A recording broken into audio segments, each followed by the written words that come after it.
Hi అండి, అందరూ ఎలా ఉన్నారు? బాగున్నారా? మేమైతే చాలా బాగున్నాం. మీరు కూడా బాగుండాలని మనస్ఫూర్తిగా అయితే కోరుకుంటున్నానండి.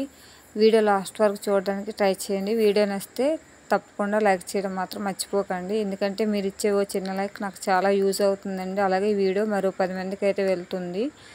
నేను మొదటి శుక్రవారం నాడే వరలక్ష్మి వ్రతం అయితే చేసుకున్నానండి. అందుకని గురువారం నైటే నేను స్టవ్ క్లీన్ చేసుకొని, పూజ సామాన్లు క్లీన్ చేసుకొని, గంధం కుంకుమతో బొట్లు పెట్టుకున్నాను. అలాగే అమ్మవారికి వేయడానికి తులసి మాల అయితే కట్టుకున్నానండి. ముందు రోజునైతే నేను ఇలా గులాబీ జామ్ అయితే చేసుకొని రెడీగా ఉంచుకున్నానండి. నైట్ నేను పడుకునేటప్పటికి 11:30 అయితే టైం అయితే అయ్యిందండి. ఇంకా ఉదయాన్నే గుమ్మం దగ్గర తుడుచుకొని కొంచెం పేడతో అలికి ముగ్గు అయితే పెట్టుకున్నాను. అలాగే ద్వారలక్ష్మికి అయితే ఇలా పూజ అయితే చేసుకున్నానండి. ఇంకా గుమ్మానికి ఎదురుగా ఇలా కొంచెం పక్క సైడ్కి మా తులసమ్మ అయితే ఇలా ఉంటుందండి. ఇంకా తులసమ్మ దగ్గర కూడా నేను పొద్దున్నే సింపుల్గా అలంకరించుకొని అయితే పూజ అయితే చేసుకున్నానండి. ఎందుకంటే మాకు కొంచెం వర్షాలు అయితే పడుతున్నాయి. ముందు రోజు అమ్మవారిని అలంకరించుకున్న ఉదయానికి మళ్ళీ వర్షం పడితే పాడైపోద్ది అనేసి ఇంకా పొద్దున్నే నేను సింపుల్గా అయితే ఇలాగా అలంకరించుకొని పూజ అయితే చేసుకున్నాను. అలాగే వరలక్ష్మి వ్రతం అయితే ఏదో నాకు తెలిసినంతలో, మాకు కలిగినంతలో ఇలా అయితే పూజ అయితే చేసుకున్నానండి.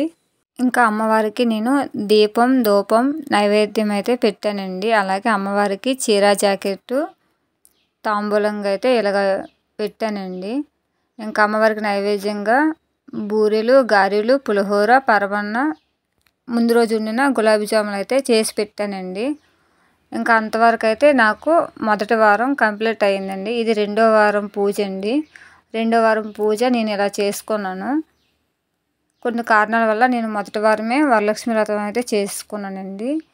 ఇంకా 2వ వారం వచ్చేసి 8ంటికే నేను పూజ కంప్లీట్ చేసుకొని, మా ఎదురింటి అక్క వాళ్ళు కూడా వాచ్మెన్కే ఉంటున్నారు. ఆవిడ కొంచెం హెల్ప్ అడిగింది చేయడానికి అని. అందుకే ఉదయాన్నే మా పూజ చేసుకొని వాళ్ళ ఇంటికి వెళ్ళి అయితే ఇలా కలశాన్ని అయితే నేను అలంకరించాను. దేవుడి పట్టాలకి పువ్వులు పెట్టడం, అమ్మవారికి నైవేద్యం పెట్టడం అంతా మా పక్కింటి ఆంటీ కూడా వచ్చారు. ఆవిడకి హెల్ప్ చేశారనమాట. ఇదిగోండి ఆ అక్క ఈవిడని. ఇంకా అందరం కలిసి వరలక్ష్మి వ్రతం అయితే వీళ్ళింట్లోనే చేసుకున్నామండి 2వ వారము. ఇంకా కథ ఆలకించేసి ఆవిడ మాకు తాంబూలం అయితే ఇస్తున్నారు. ముందుగా ఇగో ఇందాక చెప్పాను కదండి, దేవుడి పటాలకి పువ్వులు అన్నీ పేర్చిందని ఈ ఆంటీ అనమాట. నైవేద్యాలు పువ్వులు పేర్చింది ఈ ఆంటీ. ఇంకా నేను కలసం అయితే చేశాను. ఇంకా అందరికీ ఇవ్వడము, కాలుకి పసుపు రాసి మాకైతే తాంబూలం అయితే ఇచ్చిందండి. వీళ్ళు ఇంకా కొత్తగా కడుతున్నారన్నమాట రూము. అందుకని సామాన్లు అన్నీ కిందే ఉన్నాయండి. ఈరోజు వరలక్ష్మి వ్రతం కదని చెప్పేసి లోపలికి అన్ని సామాన్లు తెచ్చేసి ఇంట్లో వరలక్ష్మి వ్రతం అయితే చేసుకుంది అక్క.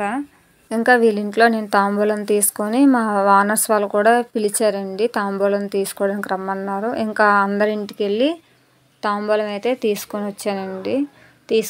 తీసుకొని వచ్చాను. కానీ మీకు ముందు నేను ఎలా చేసుకున్నాను అనేది మీకు వీడియో చేద్దామని అనుకున్నానండి. కాకపోతే మొదటి వారం మా పిల్లలకి స్కూల్ ఉందండి. స్కూల్ ఉండడం వల్ల వాళ్ళు 7:30కి పిల్లలు స్కూల్కి వెళ్ళిపోయారు. మా వారం నుంచి 8ంటికి వెళ్ళిపోయారు. వాళ్ళకి క్యారేజ్ వండుకొని నేను పూజ చేసుకునేటప్పటికి నాకు పెద్దగా వీడియో తీసుకోవడానికి అవ్వలేదండి. అందుకని చిన్న చిన్న బిట్లు తీసి మీకు నేను చూపించాను.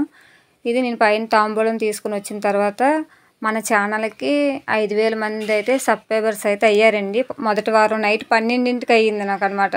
12 లోపల అయ్యింది. ఇంకా ఆ రోజు మీకు అందరికీ చెప్పలేదని 2వ వారం ఇలా షార్ట్ వీడియోకి అయితే తీసి మీకు నేను చెప్పానండి. అలాగే వరలక్ష్మి వ్రతం శుభాకాంక్షలను కూడా మీకు ఈ వీడియోలోనే చెప్పానమాట. అది చిన్న బిట్ అయితే ఇందులో యాడ్ చేశాను. ఇంకంతేనండి వీడియో. ఈ వీడియో కానీ మీకు నచ్చినట్టుగైతే తప్పకుండా లైక్ చేయడం మాత్రం మర్చిపోకండి. అలాగే మీరు ఇచ్చే ఓ చిన్న లైక్ ఈ వీడియో మరో 10 మందికి అయితే వెళ్తుందండి. ఆ 10 మందికి వెళ్ళడం వల్ల నాకు చాలా యూజ్ అవుతుందండి. వీడియో లాస్ట్ వరకు చూసినందుకు